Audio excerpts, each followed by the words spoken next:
ഈ വർഷത്തെ JEE advanced പരീക്ഷയിൽ ദേശീയ തലത്തിൽ 666 റാങ്കും ജെഇഇ മെയിൻ പരീക്ഷയിൽ 2790 റാങ്കും കേരള എഞ്ചിനീയറിംഗിൽ 14 റാങ്കും കരസ്ഥമാക്കിയ ബ്രില്യന്റിലെ വിദ്യാർത്ഥിയാണ് ശിവസുന്ദർ.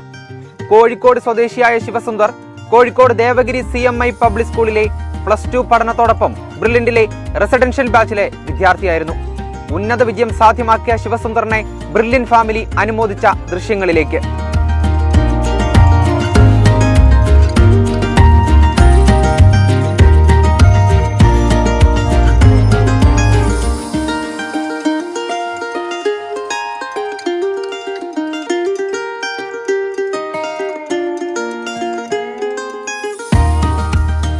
ഈ കഴിഞ്ഞ ജെഇഇ അഡ്വാൻസ് 2023 എക്സാമിന് മികച്ച വിജയം കൈവരിച്ച ശിവസുന്ദറാണ് നമ്മുടെ കൂടെ ഉള്ളത്. കേരളത്തിന്റെയും അതുപോലെ തന്നെ ബ്രില്യന്റിന്റെയും അഭിമാനമായി മാറിയ ശിവസുന്ദറിന് എന്തൊക്കെയാണ് അവന്റെ വിജയത്തിൽ പറയാനുള്ളത് നമുക്ക് നോക്കാം. Hi Sivasundar, congratulations. അപ്പൊ എങ്ങനെ ഈ വിജയത്തെ നോക്കി കാണുന്നത്? ഇപ്പൊ എന്താണ് ഫീൽ ചെയ്യുന്നത്? ഹാപ്പിയാണ്. ഇപ്പൊ നല്ല റാങ്ക് കിട്ടിയാണ്. എത്രയായിരുന്നു റാങ്ക്? ഓൾ ഇന്ത്യ റാങ്ക് എത്ര? 666. ഓക്കെ. എങ്ങനെയായിരുന്നു പ്രിപ്പറേഷൻസും കാര്യങ്ങളും ഒക്കെ? നന്നായി പ്രിപ്പയർ ചെയ്തിട്ടുണ്ട്. അതില് നല്ല റിസൾട്ടാണെന്ന് വിശ്വസിക്കുന്നു. കുറച്ചും കൂടി പ്രിപ്പയർ ചെയ്യുന്നു. നമ്മുടെ ഇപ്പൊ ബ്രില്യന്റിൽ ഒരുപാട് പിള്ളേർ പഠിക്കുന്നുണ്ട് അല്ലെ? ബ്രില്യന്റിലല്ല, +2 കഴിഞ്ഞ തന്നെ ആയാലും ഈ ഒരു ജെഇഇ അഡ്വാൻസിൽ IITകൾ സ്വപ്നം കാണുന്ന ഒരുപാട് കുട്ടികളുണ്ട്. അപ്പോ ശിവസുന്ദറിന് അവരോട് എന്താണ് പറയാൻ, എന്തെങ്കിലും ടിപ്സ് കൊടുക്കാനുണ്ടോ? ടിപ്സ് ആയിട്ട് എന്ന് പറഞ്ഞാൽ എല്ലാ NCERT തറയിരിക്കണം. NCERT ആണ് ബേസ്. അതിന് കുറെ ബേസിക്സ് ഉണ്ട്. അത് പഠിപ്പിക്കുമ്പോൾ നമ്മൾ അത്ര ഡീപ്പായി പോകുന്നത് NCERT വരും. അപ്പൊ ബാക്കി കുട്ടികളൊക്കെ സംഗീതം അങ്ങനെ വേറെ ബുക്കൊക്കെ റെഫർ ചെയ്യുമ്പോൾ ആ ബുക്കിലൊന്നും NCERT സ്റ്റേറ്റ്മെന്റ്സ് ഒന്നും ഇല്ല. അപ്പൊ NCERT ആദ്യം ഫുൾ തറവരണം, പിന്നെയാണ് ബാക്കിയൊക്കെ ഗൈഡ് നോക്കുന്നത്. അപ്പൊ ബ്രില്യന്റിൽ നിന്നുള്ള സപ്പോർട്ട്, അതിനെ കുറിച്ച് എന്തെങ്കിലും പറയാം? ബ്രില്യന്റ് നല്ല സപ്പോർട്ടായിരുന്നു. നല്ല ടീച്ചേഴ്സ് ആയിരുന്നു, സ്റ്റാഫ് നല്ലതായിരുന്നു. പിന്നെ ഡൗട്ട് ക്ലിയറൻസ് ഒക്കെ നല്ലതായിരുന്നു. പിന്നെ അവിടുത്തെ ലൈബ്രറിയും നല്ലതായിരുന്നു, യൂസ് ചെയ്യാൻ പറ്റി. കുറെ എക്സ്ട്രാ ബുക്കും അതൊക്കെ.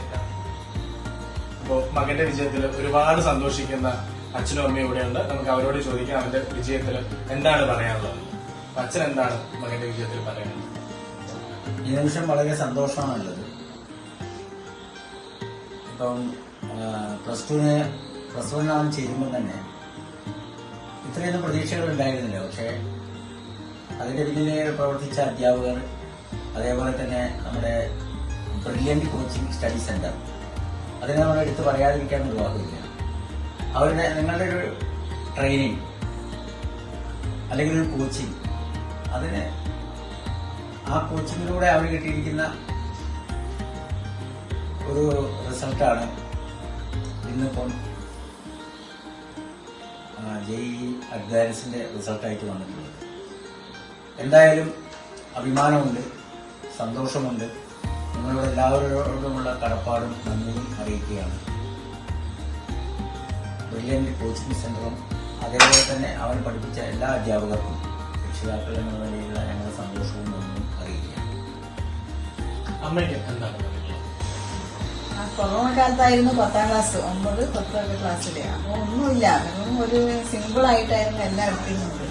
അവിടെ നിന്ന് ശരിക്കും ഞങ്ങൾക്ക് എങ്ങനെയാണ് ഒരു മാറ്റം ഉണ്ടായെന്ന് വെച്ചാല്, ആ 10ാം ക്ലാസ്സിന്റെ ഇടയ്ക്ക് ബ്രില്യന്റിന്റെ ഒരു ഇത് കണ്ടു. അതായത് +1ലേക്ക് കുട്ടികളെ അഡ്മിഷൻ എടുക്കുന്നുണ്ട്. അപ്പോഴാണ് ശരിക്കും ഒന്ന് ഹാർഡ് വർക്ക് ചെയ്യണമെന്നും അതിലേക്ക് കയറി പറ്റണം എന്നൊരാഗ്രഹം വന്നത്. ആ സമയത്ത് കുറെ ബുക്കുകൾ അവൻ നോക്കിയിരുന്നു. കുറെ പിന്നെ എന്താണ് അവന്റെ 10ാം ക്ലാസ്സിലെ ബുക്കുകൾ, അല്ലാത്ത പുസ്തകങ്ങൾ ഒക്കെ നോക്കിയിരുന്നു, കേരള സിലബസും ഒക്കെ നോക്കിയിരുന്നു. അപ്പോഴാണ് ഇവന് ശരിക്കും എന്താ വെച്ചാൽ എത്രയോ പഠിക്കാനുണ്ട്, ഇതൊന്നും അല്ല, ഒന്നും ആയില്ല, ഇത്രയും കാലമായിട്ട് ഒന്നും പഠിച്ചില്ല എന്നുള്ളൊരു ബോധ്യം വന്നു. അതിനുശേഷം ആ റാങ്കിൽ വരികയും പിന്നെ ഏത് സ്ഥാപനം എവിടേക്ക് പോകണം എന്നുള്ള ക്വസ്റ്റ്യനിൽ നമ്മൾ അന്ന് കോഴിക്കോട് സെന്റർ തുടങ്ങുന്നു എന്ന് പറഞ്ഞതും, നമുക്ക് തൊട്ടടുത്താണല്ലോ, പോയി കാണാം എന്നൊക്കെയുള്ള ആ ഒരു ആഗ്രഹം കൂടി വെച്ചിട്ട് ഞങ്ങൾ കോഴിക്കോട് സെന്റർ തിരഞ്ഞെടുക്കുകയും ചെയ്തത്. പിന്നെ അവിടെ എത്തിയതോടുകൂടി അവൻ ഒന്നും കൂടി ഒന്ന് എന്താണ് ഡെവലപ്ഡായി. കാരണം അവൻ ആ അപ് ടു ഡേറ്റ് ആയിട്ട് ഇതിലേക്ക് പോകാനുള്ള ഒരു ശ്രമം അവന്റെ ഭാഗത്തുനിന്നുണ്ട്. അത് വലിയ കാര്യമായിട്ട് എനിക്ക് തോന്നുന്നു. കാരണം നമുക്ക് പറയാനേ പറ്റുള്ളൂ, കുട്ടികളുടെ ശ്രമമാണ് ഇതിന്റെ പിന്നിൽ വേണ്ടത്. അവനെന്തായാലും ഹാർഡ് വർക്ക് ചെയ്തിട്ടുണ്ട്.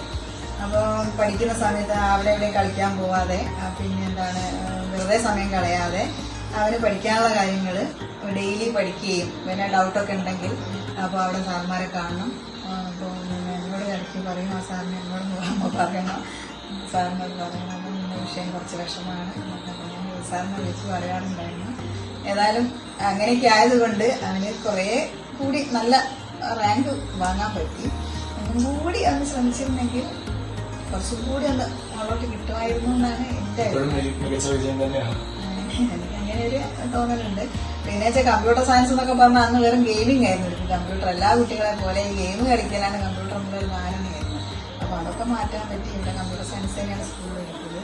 അപ്പം സ്കൂളിനേക്കാളേറെ ബ്രില്യൻ്റാണ് ഏറ്റവും കൂടുതൽ അവന് പഠന കാര്യങ്ങളിൽ ഏറ്റവും കൂടുതൽ സഹായിച്ചത്. പിന്നെ പറഞ്ഞ NCERT-യുടെ അതിൽ ബുക്കിൽ ചെറിയ ചെറിയ കാര്യങ്ങൾ പോയിന്റ് ഉണ്ട്. അത് സാധാരണ നമ്മളങ്ങ് ഒഴിവാക്കുന്നതാണത്. അപ്പോൾ അങ്ങനത്തെ കാര്യം ആ പോയിന്റുകളാണ് ശരിക്കും ഈ എക്സാമിനൊക്കെ വരുന്നത്. അപ്പം സാധാരണ കുട്ടികൾ ഒഴിവാക്കിയിട്ടുണ്ട്. അപ്പം അതൊക്കെ നോക്കിയതുകൊണ്ടാണ് കുറച്ചും കൂടി മെച്ചപ്പെട്ട വിജയം നേടാൻ പറ്റിയത്. പിന്നെ ബുക്സുകൾ, പിന്നെ എനിക്കൊരു അഭിപ്രായം പറയാനുള്ളത്, കുട്ടികൾക്ക് നല്ല ബുക്സ് തിരഞ്ഞെടുക്കാൻ തുടക്കം മുതൽ തന്നെ ഇന്ന പുസ്തകങ്ങൾ സെലക്ട് ചെയ്യണം എന്നുള്ളൊരു പറഞ്ഞു കൊടുക്കുകയാണെങ്കിൽ അവർ ആ ബുക്കുകൾ റെഫർ ചെയ്യും. അപ്പോൾ എനിക്ക് സെക്കൻഡ് ഇയർ ആയപ്പോൾ അല്ലേ തുടങ്ങിയത്. ഫസ്റ്റ് ഇയർ അങ്ങനെ പോയി. സെക്കൻഡ് ഇയർ ആണ് അവനൊരു ഇത് വന്നത്. അതായത് നല്ലോണം പഠിക്കണം, റാങ്ക് നേടണം എന്നൊക്കെ ഉള്ളൊരു മത്സര ബുദ്ധി ഉണ്ടായത് സെക്കൻഡ് ഇയർ. പിന്നെ ഹോസ്റ്റലും നല്ലതായിരുന്നു കേട്ടോ. ഹോസ്റ്റലിൽ വാർഡനൊക്കെ നല്ല സന്തോഷ് സാറൊക്കെ നമുക്ക് വളരെ സഹായകരമായിട്ടാണ്. അപ്പോൾ അവരോടൊക്കെ നന്ദി പറയാണ്. സാറിനോടും എല്ലാവരോടും ബ്രില്യൻറ്റിൻ്റെ എല്ലാ സ്റ്റാഫിനോടും ഞങ്ങളുടെ നന്ദിയും കടപ്പാടും അറിയിക്കും. എൻട്രൻസ് സംബന്ധമായ വാർത്തകളും അപ്ഡേഷനുകളും ഏറ്റവും വേഗം ആധികാരികമായി അറിയാൻ ബ്രില്യൻറ്റ് സ്റ്റഡി സെന്റർ പാല യൂട്യൂബ് ചാനൽ സബ്സ്ക്രൈബ് ചെയ്യുക. ബെൽ ഐക്കൺ അമർത്തുക. ഈ വീഡിയോ മറ്റ് സുഹൃത്തുക്കളിലേക്കും ഷെയർ ചെയ്ത് നൽകുക.